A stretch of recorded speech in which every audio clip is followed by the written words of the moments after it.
É isso aí, amados, nós vamos começar hoje uma nova série de mensagens. Estamos começando oficialmente essa série de mensagens chamada Raízes do Caráter. Abre a sua Bíblia comigo aí, em Salmos capítulo 1. Salmo 1, vamos ler o primeiro salmo da Bíblia, a partir do versículo 1. Inclusive, a gente falou, semana passada a gente lançou a braba, que ano que vem, daqui um ano, a gente vai ter a festa de 25 anos da Rede Jovem, uma música que marcou muito a história da Rede Jovem, que com certeza vai tocar na festa de 25 anos da Rede Jovem. Inclusive, é claro que na festa de 25 anos para a galera mais velha, tem uma galera mais velha de Rede Jovem pro lado de cá, já vou vir para cá. É claro que na festa de 25 anos da Rede Jovem, não só vai ter Pastor Flávios, mas vão ter Pastor Flávios cantando aqui. E é claro que vai ter a música no setlist do Salmo 1, bem-aventurado homem que não anda segundo o conselho dos ímpios, nem se detém nos caminhos dos pecadores. Vai rolar, é uma das músicas da Rede Jovem, do CD da Rede Jovem, primeiro CD da Rede Jovem lá de 2005, Tari. Acho que se não me engano. A Rede Jovem já teve uma música escrita, produzida, lançada sobre o Salmo 1. E a gente vai ler agora, então, Salmo 1, versículos de 1 a 3, que fala o seguinte: Bem-aventurado o homem que não anda no conselho dos ímpios, não se detém no caminho dos pecadores, nem se assenta na roda dos escarnecedores. Antes, o seu prazer está na lei do Senhor, e na sua lei medita dia e noite. Ele é como a árvore plantada junto à corrente de águas, e cuja folhagem não murcha, e tudo quanto ele faz será bem-sucedido. Quando a gente vê esse texto bíblico, a gente percebe que todos nós queremos ser como esse homem do Salmo 1. Todos nós queremos ser como essa árvore que as folhas não murcham. Todos nós queremos ser como essa árvore que dá frutos, que tudo quanto fizer prosperará. Sem dúvida, se eu fosse agora perguntar para você, você gostaria de ser que tipo de árvore? Uma árvore com folha murcha? Uma árvore sem fruto nenhum? Ou você gostaria de ser como essa árvore descrita no Salmo 1? Tudo que você faz prospera. Qual seria a sua resposta?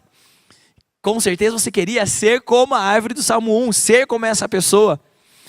Agora, nós precisamos pensar juntos que não basta querermos ser como a árvore, precisamos entender que essa árvore ela é resultado de algo. O versículo 3 é o resultado do versículo 1 e 2.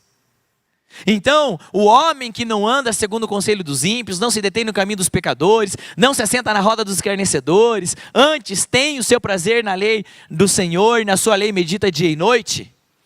E aí sim, ele será como a árvore. Portanto, nós podemos ver aqui um princípio espiritual. Um princípio espiritual da frutificação. O princípio espiritual do resultado na vida baseado naquilo que está no interior. Aqui o texto está nos ensinando que essa pessoa, ela terá resultados exteriores em função de um processo interior. Escolhas, decisões, coisas que o Espírito Santo vai trabalhando na nossa vida e a qual a gente vai correspondendo. A gente percebe aqui que o resultado da árvore ser frutífera, ser cheia de folhas, estar junto ao ribeiro das águas, não é apenas algo que ela está recebendo de forma celestial, mas são frutos de decisões, porque não se assentar na roda dos escarnecedores, não estar junto com os pecadores, não se ater ao conselho dos ímpios, são escolhas, são decisões. O princípio espiritual aqui do Salmo 1 está me ensinando que decisões e escolhas que eu tomo afetarão diretamente os frutos e resultados da minha vida. E isso a gente vê ao longo de toda a Bíblia. De fato, a Bíblia nos ensina e nos inspira a sermos como árvores. Em vários momentos, a gente vê vários textos bíblicos onde o Senhor compara eu e você, compara o ser humano a árvores. Salmo 52:8, sou como a oliveira que floresce na casa de Deus. Salmo 92:12 e 13, os justos florescerão como a palmeira, crescerão como o cedro do Líbano, plantados na casa do Senhor, florescerão nos átrios do nosso Deus. Provérbios 11:28, mas os justos florescerão como a folhagem verdejante. E por aí vai, tem outros textos que vão comparando o homem como a árvore, mas sempre atrelando o frutificar, o florescer, os resultados dessa árvore, ou seja, os resultados da vida desse homem, sempre atrelando ao seu caráter, o justo, os justos, os sábios. Por isso a gente vê um padrão desse princípio bíblico. Por isso que a gente faz essa comparação, e essa série de mensagens que a gente vai pregar fala das raízes do caráter, porque ao comparar o homem com uma árvore, nós podemos perceber que há uma relação direta entre as raízes, ou seja, os conceitos, os princípios, as escolhas desse homem com o exterior, com os frutos, o florescer, os resultados. A gente pode ver que o texto, a palavra caráter, ela vem do latim character, que significa o quê? Sinal, marca, cunho, impressão, molde de uma letra escrita. Então o caráter é uma marca pré-definida por um molde, e aquela marca pré-definida por um molde, ela sempre vai externar, o resultado dela sempre será aquilo que está no molde. A melhor forma de eu exemplificar isso, eu vi a câmera passeando por aí, cadê a câmera? Ah, tá aqui o Renan, vem comigo Renan, vem comigo. Porque a melhor forma de eu exemplificar isso é através disso aqui, ó, de um carimbo. Eu tenho aqui um carimbo, e esse carimbo, ele tem um molde pré-definido, pré-feito, com letras, com texto, e esse texto, abre a mão Giuseppe, esse texto aqui, ó, e não foi, vamos tentar de volta. Tá com pouca tinta. Ah, agora ele apareceu um pouco mais. Mas aqui, ó. Yeah! Ah, agora foi. O resultado desse texto sempre será aquilo que está no molde. Abre a mão aqui, cara. Olha lá. Portanto, não tem como eu carimbar uma mão e sair um texto, e com o mesmo molde, com o mesmo carimbo, fica algo diferente. As letras serão as mesmas, o texto será o mesmo, os números serão os mesmos. Por quê? Porque sempre o resultado do carimbo será a forma do molde. E é esse o princípio do caráter através da árvore. O caráter é a marca pré-definida da árvore. É as raízes.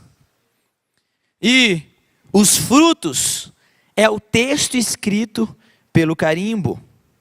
Por isso, o caráter é a matriz que vai reproduzir aquilo que está no interior da pessoa. Agora, o homem natural, o homem sem Cristo, eu e você antes da cruz, nós tínhamos na nossa vida um molde. Eu e você sem Jesus, nós tínhamos uma marca pré-definida. Pré-definida o quê? Pré-definida pelas nossas emoções, pré-definida pelos nossos pecados, pré-definida pela nossa história sem Cristo. E enquanto nós vivíamos, o resultado, a marca que deixávamos, os frutos que colhíamos, sempre seria o resultado desse nosso caráter, desse nosso molde pré-definido. Ou seja, uma vida sem Cristo vai resultar numa marca sem Cristo, um caráter sem Cristo. Porém, a partir da hora que eu entreguei a minha vida para Jesus e permiti o Espírito Santo habitar em mim, e conforme eu vou permitindo que Cristo cresça e eu diminua, só dessa forma o meu caráter, o meu molde, o meu carimbo, ele pode ser moldado. E eu vou permitindo que a obra do Espírito Santo em mim vá mudando o meu caráter, vai mudando as minhas raízes, vai mudando o meu molde, e a partir dessa vida com Cristo, eu tenho a oportunidade de começar agora a expressar, a marcar, a carimbar uma forma diferente que eu fazia antes de viver. Isso é o andar com Deus, isso é a operação do Espírito Santo, é isso externar os frutos do Espírito, é isso que a atuação diária de Jesus, através da leitura da Bíblia, através da oração, através de eu me submeter aos processos do Senhor, é isso que vai fazendo com a minha vida, vai mudando o molde de quem eu sou, vai mudando o meu caráter, vai mudando a minha forma. Então, se para o homem natural é impossível modificar o seu caráter ao padrão de Cristo, a mudança precisa ser profunda e promovida pelo Espírito Santo. Deus quer formar o seu caráter em nós, a sua forma em nós. Por isso convém que Cristo cresça e eu diminua. Quanto mais eu permito o Espírito Santo ocupar espaços em mim, é como se fosse no meu carimbo, eu vou substituindo as letras que representavam a minha vida sem Deus, e eu vou permitindo que as letras que representam o Espírito Santo, as Escrituras, a obra da cruz, se externarem. E cada vez que eu vou vivendo, cada vez que eu vou carimbando, cada vez que eu vou marcando a vida das outras pessoas, não mais sou eu, mas Cristo em mim. A esperança da glória. É essa obra que Ele quer fazer. É disso que nós falaremos hoje e pelas próximas semanas. Dessa obra que Jesus quer fazer na nossa vida. Romanos 8, 29 diz o seguinte: pois aqueles que de antemão conheceu, também os predestinou para serem conformes à imagem do seu Filho. Esse conforme é com a forma da imagem do seu Filho. É a mesma raiz da palavra caráter, de forma que deixa uma marca. Portanto, a partir da hora que fomos conhecidos por Cristo, Ele nos colocou num caminho de sermos com a forma de expressar a imagem do seu Filho.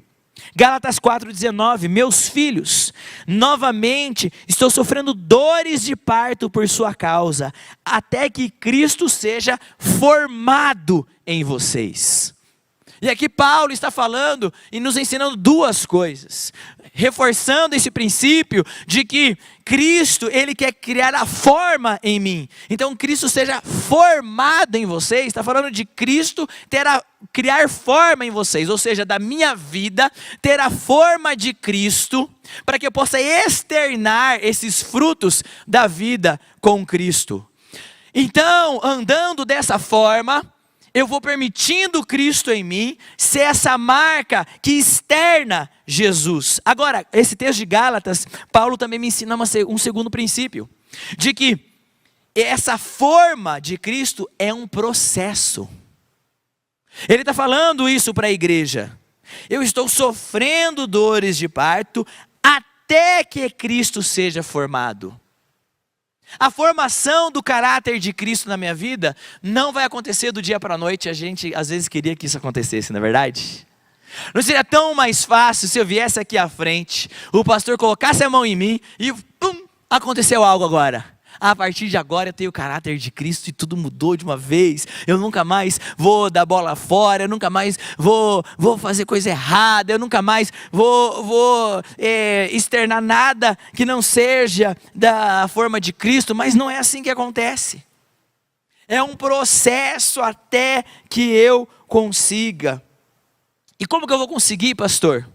Eu vou conseguir através da graça de Deus. É um presente que Deus nos dá, é uma capacitação celestial. Eu gosto daquela frase de Spurgeon, já falei aqui na Rede Jovem, aquela frase de Spurgeon que diz que tudo que a lei exige de mim, as boas novas do Evangelho me concedem a graça para eu viver. Por isso, Tiago 4,6 diz: Deus se opõe aos orgulhosos, mas concede forma. Existe algo nas minhas raízes que não estão de acordo com a palavra de Deus. Jesus, eu preciso dessa transformação. E o segundo passo, ter a humildade de aceitar a ajuda divina para ser transformado. E essa ajuda divina muitas vezes vai vir através da vida de um irmão. É de um líder de célula, é de um irmão em Cristo que tem uma figura paterna espiritualmente falando. É através de uma pregação, é através de um tempo de louvor. E eu preciso então me abrir e me submeter, como o próprio Tiago diz, que eu confesso a Deus para ser perdoado, e eu confesso a uns aos outros para ser curado. Por quê? Porque há muito poder na oração de um justo. Ou seja, algumas coisas da minha forma que precisa ser transformada, algumas raízes do meu caráter que precisam ser mudados, elas serão mudadas também através da oração de um irmão que é imperfeito como eu, um irmão que vacila como eu, um irmão que já passou por lutas como eu, mas um irmão que Deus decide usar para essa graça transformadora alcançar a minha vida e ser transformada. Por isso, amados, hoje e nas próximas semanas, essa série de raízes do caráter, a gente não está aqui falando sobre como nós somos melhores do que as pessoas que estão fora da igreja e nós andamos num patamar acima do que eles. Muito pelo contrário, essa série Raízes do Caráter são um grupo de jovens que reconhecem as suas fraquezas, que reconhecem aquilo que precisa ser mudado, que reconhecem o que há na sua forma, que ainda representa a velha maneira de viver, chegando para o médico dos médicos e falando: nós precisamos de graça, transforma a nossa vida. E muitas vezes contando com a ajuda uns dos outros, com a oração um dos outros, nos submetendo ao amor de Cristo, em unidade como igreja, falando: juntos nós andaremos para a honra e glória do nome do Senhor Jesus. Amém? Então vamos lá. Hoje, além dessa introdução então sobre a série Raízes do Caráter, o que é caráter, nós queremos, na graça de Deus, andar e falar rapidamente sobre algumas raízes da mente. Cada uma das semanas a gente vai falar sobre raízes de alguma área na nossa vida que precisam ser transformadas. E hoje falaremos um pouco sobre as raízes da mente. Porque muitas vezes a nossa mente está cheia de lixo, pensamentos que não condizem com a palavra de Deus. Muitas vezes as raízes dos nossos pensamentos, elas são raízes que nos trazem frutos que são contrários à palavra do Senhor. E nós precisamos então confrontar essas raízes erradas. Nós precisamos então submeter essas raízes erradas à transformação divina e permitir que o Senhor gere uma nova raiz. Porque raízes ruins produzem frutos ruins. E muitas vezes tem jovens que eles identificam na sua vida. Você fala: puxa, eu tenho um fruto errado aqui na minha vida. Eu tenho o fruto da imoralidade sexual. E ele fala: puxa, eu não quero mais esse fruto. E ele vai lá na própria vida e arranca aquele fruto e fala: eu não quero mais, e joga fora aquele fruto. Passa 3 semanas, passa 3 dias, passa 3 horas, e de repente na vida dele está de novo o fruto da imoralidade sexual, o fruto dos pensamentos egoístas, o fruto da ira, vários frutos de vários pecados. E muitas vezes eu estou ali só num trabalho de arrancar os frutos, enquanto eu deveria estar substituindo as raízes que levam a minha árvore a produzir aquele fruto. E muitos dos frutos errados que eu tenho colhido De fato, a raiz está na mente. Muitos dos frutos emocionais errados que eu tenho colhido na minha vida, de fato, a raiz do problema está na mente. Abre comigo aí na sua Bíblia, Filipenses 4. Vai rapidamente, Filipenses 4, versículo 8, que fala o seguinte. Filipenses 4, 8.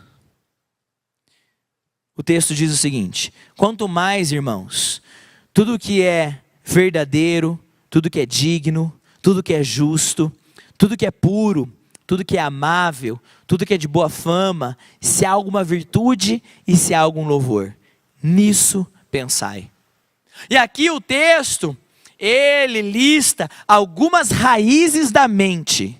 Essas raízes, se eu cultivar essas boas raízes na minha mente, certamente eu colherei bons frutos. E a gente vai falar rapidamente sobre cada uma dessas raízes. Então, vamos lá. A primeira raiz, ele fala, tudo que é verdadeiro. Repita comigo em voz alta, diga verdadeiro. Esse verdadeiro que está no texto bíblico aqui, é a palavra aletes. E aletes, ela está muito ligada aos pensamentos que você tem ao seu próprio respeito. Aletes é uma verdade, uma auto-verdade. Né, os pensadores gregos, eles falavam muito sobre você ter um pensamento de autoconhecimento. Esse pensamento de autoconhecimento é o pensamento de aletes. Então tudo aquilo que é verdadeiro sobre mim mesmo. E amados, nós precisamos dar ouvidos, enraizar na nossa mente aquilo que é a verdade de Deus ao nosso respeito. Muitas vezes a gente passa a acreditar sobre nós aquilo que o pecado falou sobre nós, aquilo que o mundo falou, aquilo que as nossas emoções falaram. E eu vejo vários jovens colhendo frutos amargos na sua autoestima, nas suas emoções, porque eles adubam raízes erradas ao seu próprio respeito, raízes de coisas que não são a verdade de Deus. Vamos fazer um exemplo claro aqui. Um jovem que quando ele era criança, ele foi abusado sexualmente. Então, vamos pensar antes. O texto bíblico nos ensina que existe o pecado, há uma sedução por um mau desejo. Então tudo começa com um desejo, um pensamento errado.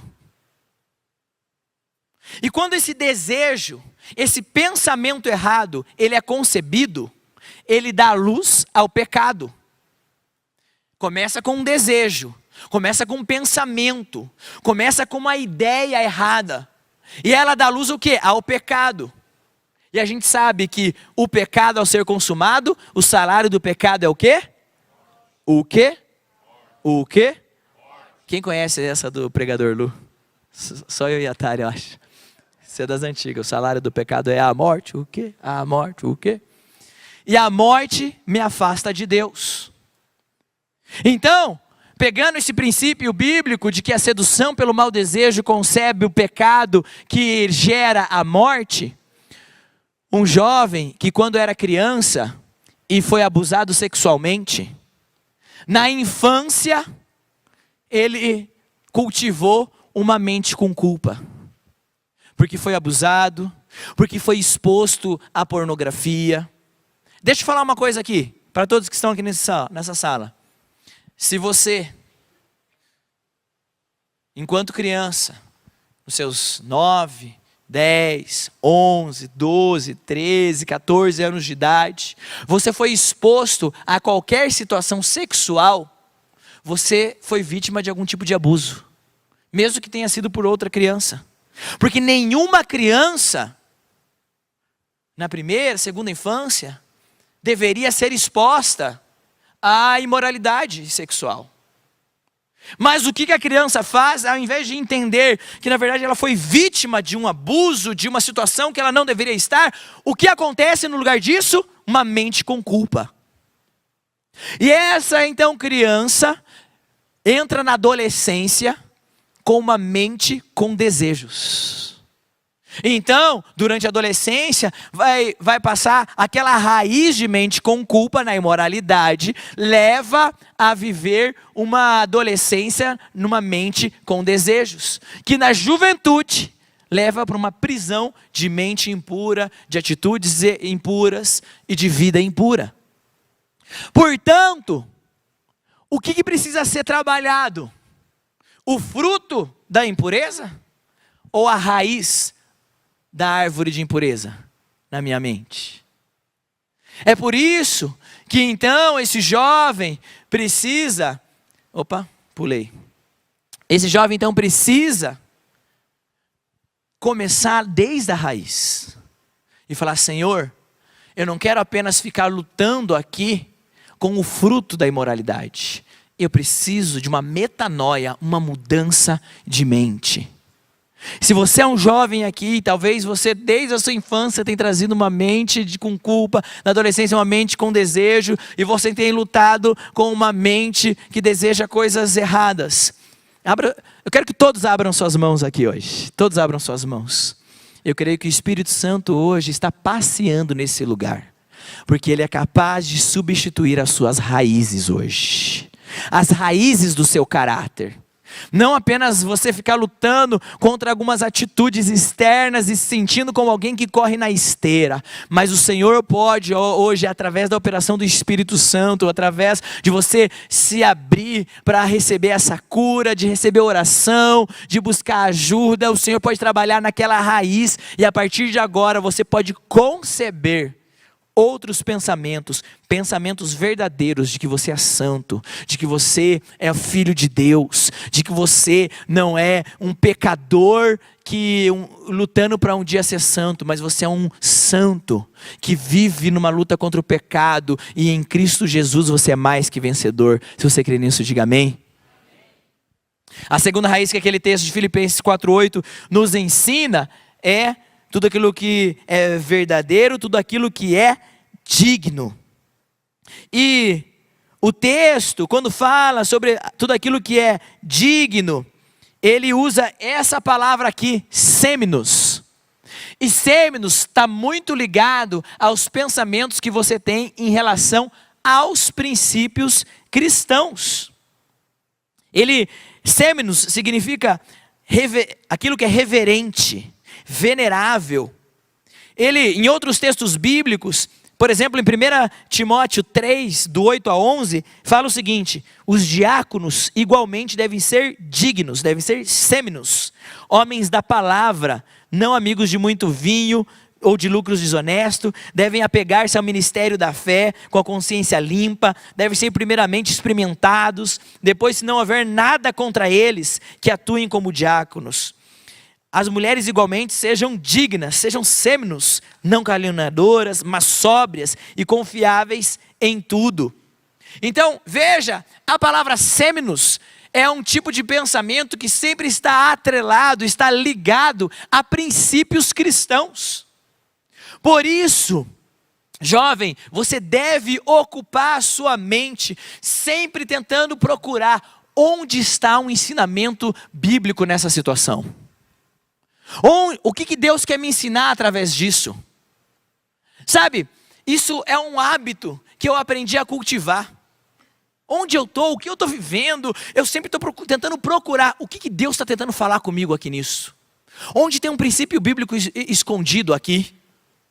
Não é só na igreja, às vezes a gente consegue ter essa clareza quando a gente vem para o culto da Rede Jovem. Aí você senta aqui para ouvir o pastor pregar, aí você senta e você fala: quais princípios bíblicos eu vou ouvir isso? Faça isso, isso é bom.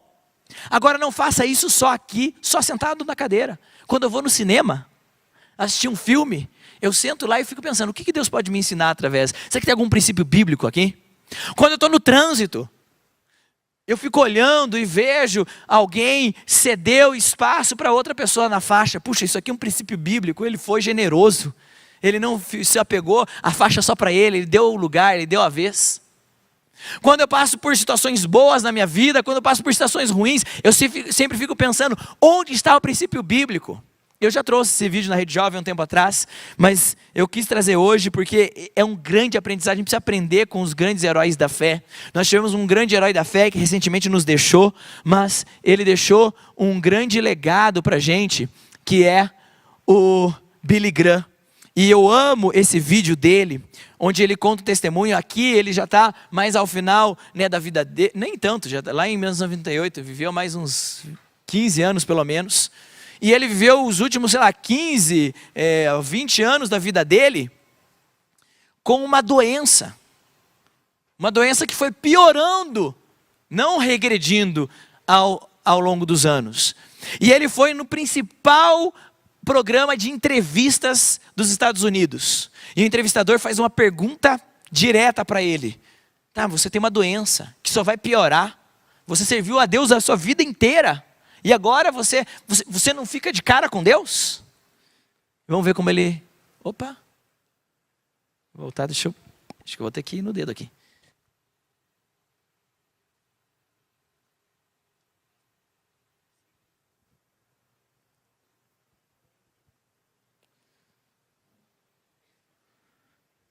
Internet...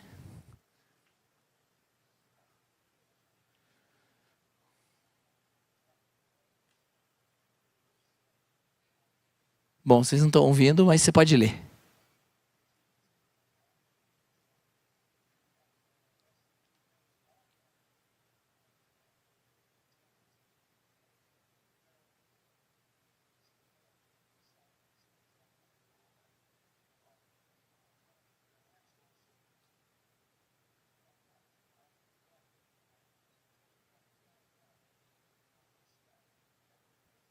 Eu estou ouvindo no meu retorno aqui.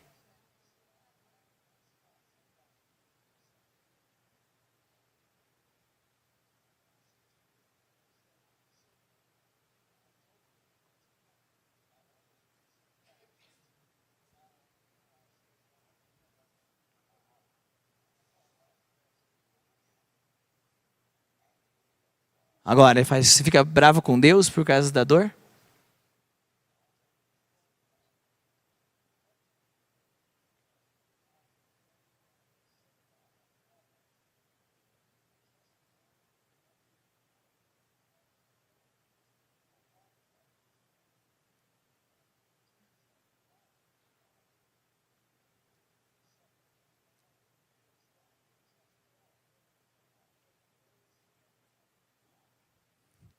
Uau!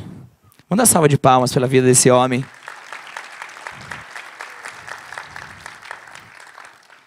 Então ele está lá, na pior estação da sua vida, com uma doença, com dor, e o entrevistador é direto, é um ótimo entrevistador, sabe entrar em assuntos profundos e fala, mas quando você sente dor, você não fica bravo com Deus? Ele fala, pelo contrário, eu recebo essa dor como vinda de Deus, porque existem aspectos das Escrituras que eu só posso aprender na dor.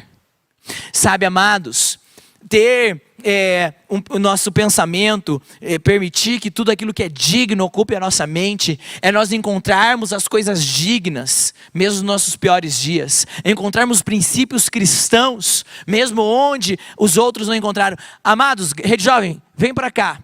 Eu tenho falado com vocês nos últimos 2 anos sobre maturidade, eu tenho falado com vocês nos últimos 2 anos sobre sabedoria. É um tema que tem falado muito comigo nos últimos dias, nos últimos, 15 dias. Eu li o livro de Provérbios inteiro pelo menos 10 vezes. Eu tenho tentado ler o livro de Provérbios todos os dias recentemente. Porque eu quero aprender mais sabedoria do Senhor. E ter sabedoria, ter maturidade, é eu ter a habilidade de procurar encontrar a Deus, mesmo onde o tolo não encontra. Um dos homens mais sábios da Bíblia é Jó.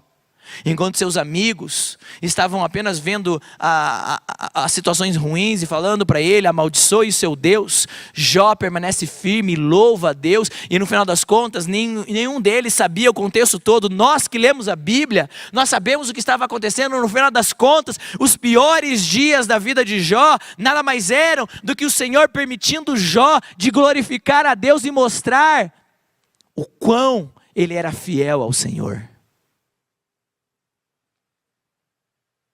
Vamos continuar aqui no texto. Tudo aquilo que é justo. E esse termo justo é dikaios, que é correto, é alinhado, é justificado, é redimido. E está muito ligado aos pensamentos que você tem em relação à obra da cruz.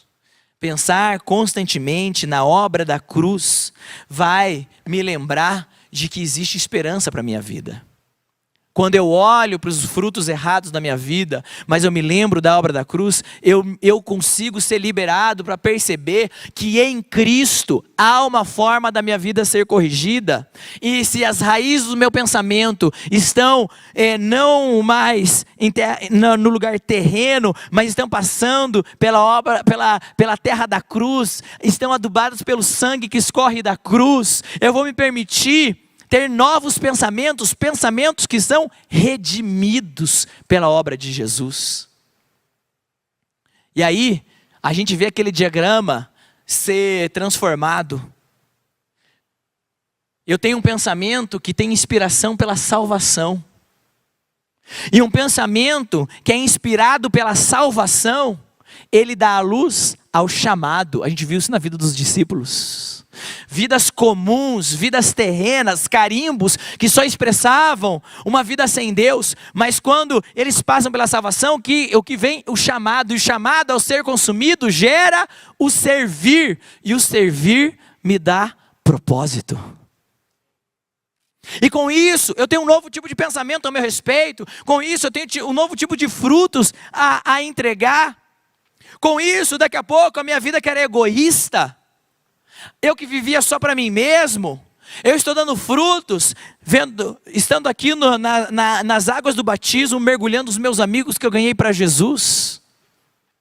E essa nova vida, essa nova forma de pensar, me leva a não viver mais só para mim mesmo, mas para glorificar o nome de Jesus. Quantos estão comigo?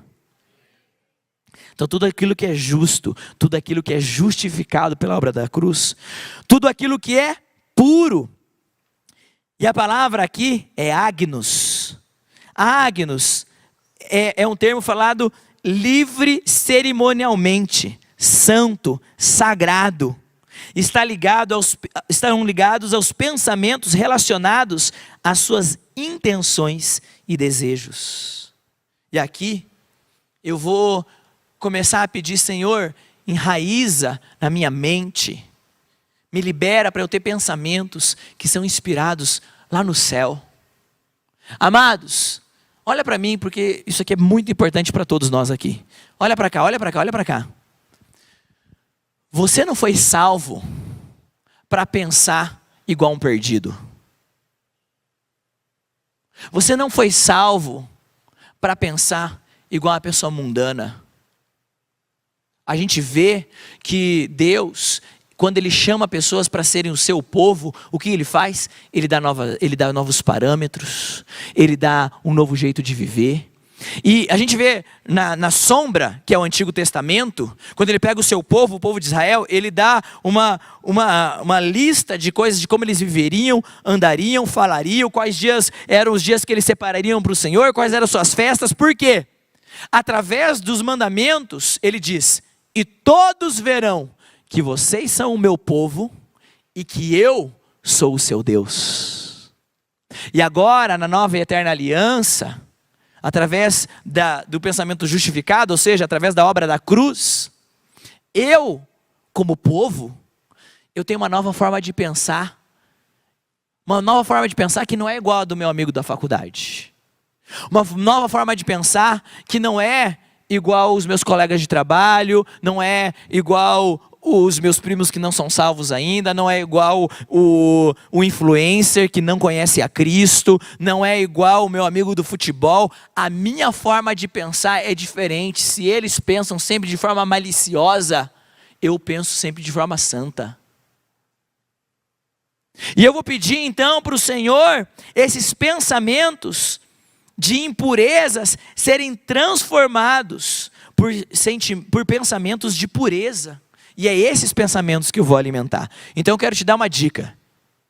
Cada vez que vier na sua mente um pensamento que não é santo, substitua ele por 3 pensamentos santos. Substitua ele por uma canção que louva ao Senhor. Substitua ele por um texto bíblico. Substitua rapidamente. Fale, não, se o diabo está tentando alimentar na minha mente um pensamento impuro, eu vou dar um passo prático de alimentar na minha mente pensamentos santos, pensamentos agnos, pensamentos que engrandecem a beleza de Jesus. Estão comigo ainda, sim ou não? Vamos para o próximo. Tudo aquilo que é amável. A palavra aqui é prosfilis. Prosfilis, ele é uma variação da palavra filéu. Filéu é um amor fraternal, um amor que eu tenho para os meus irmãos. Esse amor que a gente tem aqui como igreja, o amor fraternal é o amor filéu. Então prosfilis é pensamentos filis, pensamentos filéu, pensamentos de amor fraternal. Isso então está ligado aos pensamentos que você tem em relação aos outros. E eu devo alimentar bons pensamentos em relação às outras pessoas. Então eu vou substituir a fofoca. Eu vou substituir o pensamento vingativo. Eu vou substituir pensamentos errados, ruins em relação às outras pessoas. Algumas pessoas têm pensamentos muito baixos em relação aos irmãos, em relação aos outros. Olha para cá. Muitas vezes a gente foi treinado, e é treinado pela nossa cultura brasileira, de sempre pensar o pior do outro. Então se o outro fez A, eu sempre penso que ele fez A para me prejudicar. A pessoa falou uma frase, eu sempre acho, o que ele está querendo dizer com essa frase? Está querendo me ofender. A pessoa veio, eu sempre penso, ele veio para se aparecer. A pessoa não veio, eu sempre penso, ela não veio para furar comigo porque ela queria fazer algo contra mim. E eu sempre vou alimentando pensamentos ruins e contrários. Às vezes, eu já criei toda uma guerra, uma discussão inteira na minha cabeça, sem nem ter encontrado a pessoa ainda. E quando eu já chego com aquela carga. Amados, vamos substituir isso. Vamos substituir isso por pensamentos amáveis. Vamos presumir sempre o melhor do outro. Vamos acreditar naquilo que ele falou. Vamos pensar o que Jesus... Porque Jesus, quando a gente vê o texto bíblico, Jesus, uma coisa que diferenciava muito Jesus dos fariseus. É porque os fariseus, eles sempre presumiam o pior das outras pessoas. Já Jesus, em todas as suas interações, ele conseguia extrair o que havia de melhor naquelas pessoas. E da pecadora, ele conseguia ver uma adoradora. E do leproso, ele conseguia ver um homem puro. E do ladrão que está pregado na cruz, ele conseguia ver um arrependido salvo. De mim, quando Jesus olhou para mim e ninguém mais conseguia enxergar nada de bom, nada que prestava aqui, e eu dava motivo para isso, Jesus conseguiu ver um homem de Deus. Se Jesus teve bons pensamentos ao seu respeito, ao meu respeito, por que nós não podemos ter bons pensamentos a respeito dos nossos irmãos? Eu não quero ser um instrumento que pensa e extrai o que há de pior nos meus irmãos. Eu quero ser uma parte do corpo capaz de fazer o que Jesus conseguia fazer.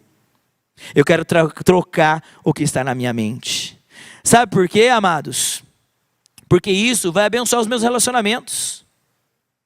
Isso vai me levar a eu me conectar mais com os meus irmãos.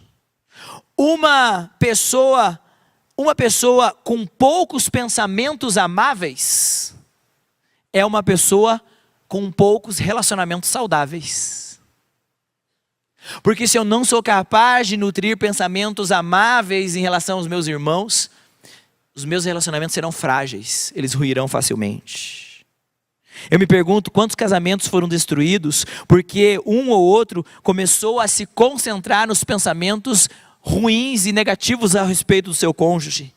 Se você é casado, saia daqui hoje com um compromisso. Eu vou alimentar pensamentos amáveis em relação ao meu cônjuge. Eu não vou ficar apenas olhando o que ele faz de pior, mas eu vou conseguir enxergar o que há de melhor na vida dessa pessoa. A chave para nutrir pensamentos amáveis para os meus irmãos já foi dada por Cristo. Que é o quê? Através da obra de Jesus, eu vou amar o outro como a mim mesmo.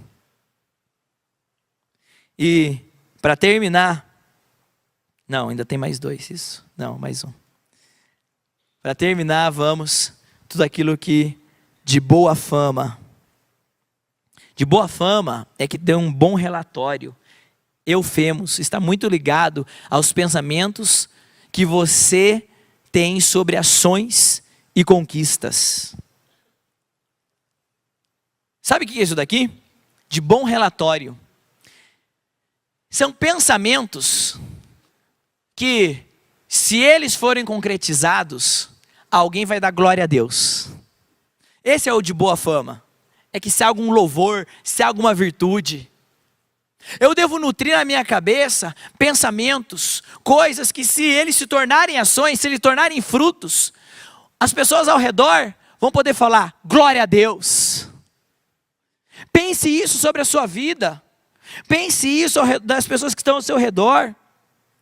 Tome decisões baseado nesse tipo de pensamento. Eu não combinei antes, não pedi. São duas pessoas que são bem na delas, mas eu vou expor um pouquinho aqui como um bom exemplo. Estou vendo sentadinhos lá atrás o Felipe e a Sara. E daqui 2 semanas eles vão se casar. Estamos chegando. Eles vão se casar lá. O casamento deles vai ser lá no estado de São Paulo. E sabe, eles convidaram eu e a Tari para fazer o casamento deles. E a gente vai viajar e a gente fez questão de guardar a nossa agenda. A gente vai perder outros compromissos porque eu faço questão de estar lá no casamento deles. Sabe por quê? Porque o casamento deles é um testemunho que honra e glorifica o nome do Senhor Jesus. E eu me lembro, eu não vou contar o testemunho porque eu vou, um dia, logo eles dois vão estar aqui contando o testemunho deles. Então eu não vou dar spoiler. Mas eu me lembro, há meses atrás, sei lá quanto tempo atrás, que eles estavam lá na minha sala e estavam conversando. Eu falei, olha, vocês têm 2 caminhos aqui. Vocês podem fazer do jeito A e vai estar ok. Ou vocês podem fazer do jeito B. E vocês vão ter mais do que um casamento, vão ter um testemunho. E eles depois nos responderam, pastores, nós queremos fazer do jeito que vai construir um testemunho para glorificar e honrar o nome do Senhor Jesus. E daqui 2 semanas esse testemunho vai estar sendo concretizado diante do altar. E sabe, quando você tem pensamentos e você nutre na sua cabeça, eu não quero apenas viver uma vida comum, eu não quero apenas viver uma vida normal. Eu quero viver uma vida que glorifica e traz honra e glória para o nome do Senhor Jesus. Isso é uma raiz no seu caráter que vai te levar a colher frutos, que são frutos sensacionais. Fica de pé no seu lugar.